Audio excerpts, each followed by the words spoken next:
Banyak yang ngerasa dana darurat, asuransi, ngatur uang itu semua nggak penting.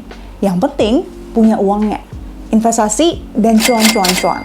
Nah mereka yang ngomong kayak gitu biasanya orang-orang yang belum pernah ngerasain sakitnya jatuh dan harus berutang di kondisi yang terdesak. Emang pengalaman itu adalah pelajaran yang paling berharga, tapi kita bisa loh belajar dari pengalaman orang lain.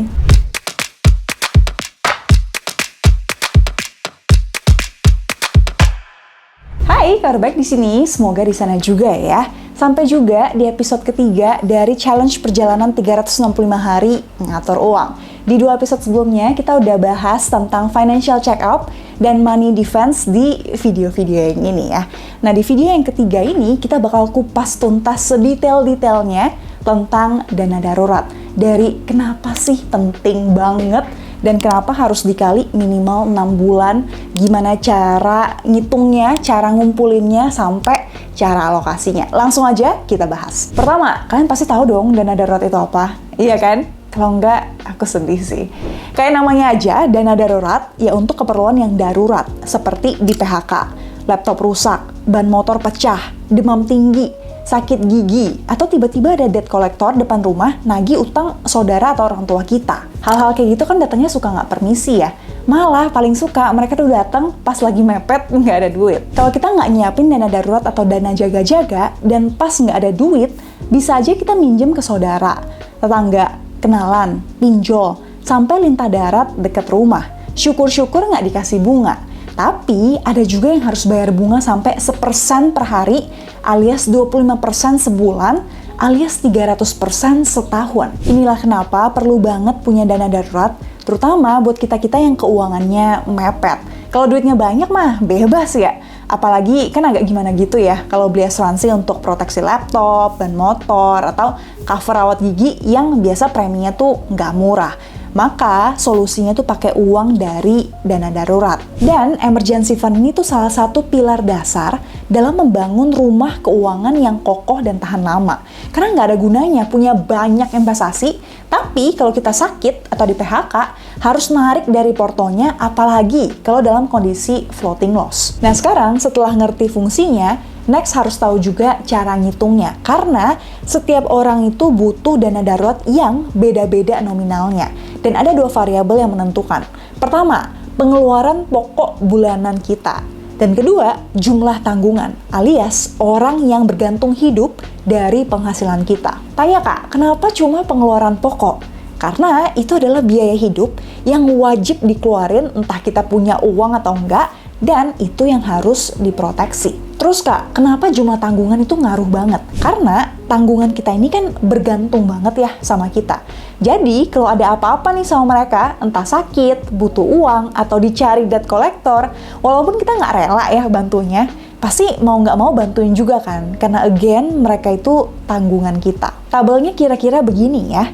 Kalau nggak punya tanggungan, berarti dana daruratnya sama dengan 6 kali pengeluaran pokok bulanan. Nah, banyak juga yang nanya nih, kenapa harus dikali 6, dikali 9, dan seterusnya? Oke, awalnya sebelum pandemi itu 3 kali pengeluaran per bulan. Artinya, kita punya waktu 3 bulan nih untuk hidup dengan segala biayanya, tanpa bekerja, tanpa punya income, in case kita tuh di PHK ya. Artinya juga, kita punya waktu 3 bulan untuk cari kerjaan baru. Namun sejak pandemi, pengalinya itu digandain jadi 6 kali untuk yang nggak punya tanggungan.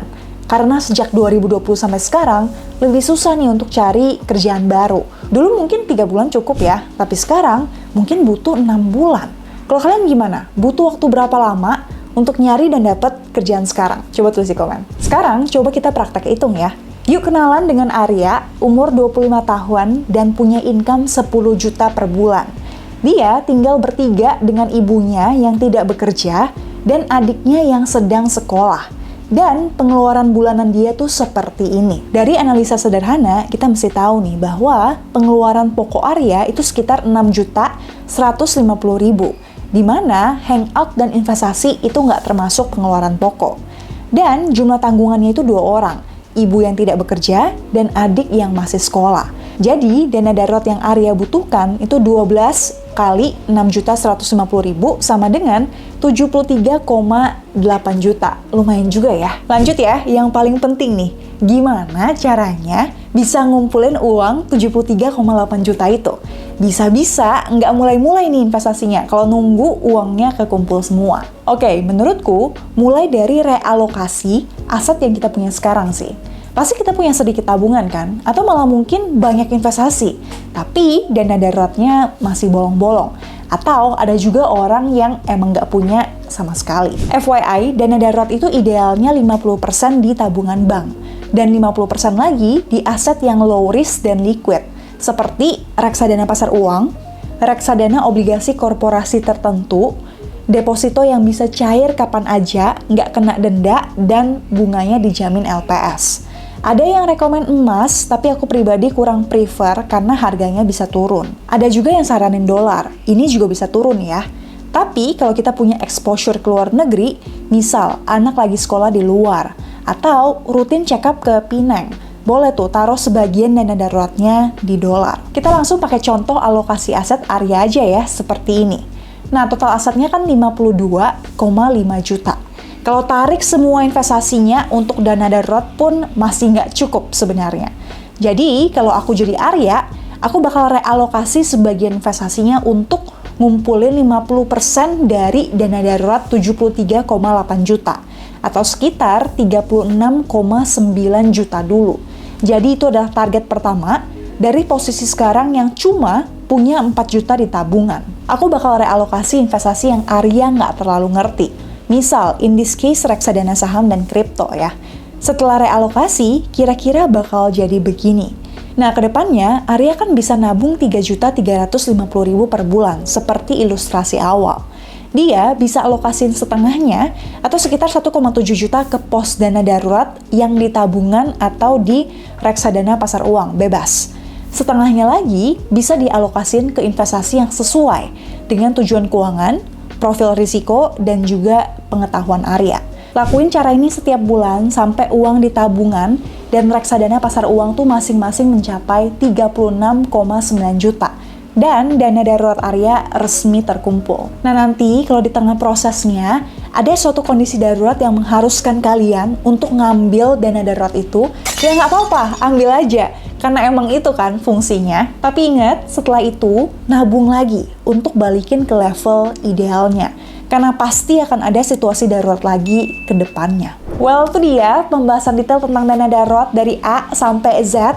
Semoga cukup jelas dan bisa dipraktekin ya. Sekarang fungsinya, angkanya, cara ngitungnya semua udah tahu. Tinggal cari duitnya dan dieksekusi nih teorinya. Kalau kalian masih ada pertanyaan tentang dana darurat, feel free to drop in comments. Nanti aku jawab sebisaku ya. Thank you for watching till the end. See you di video lain dan bye-bye.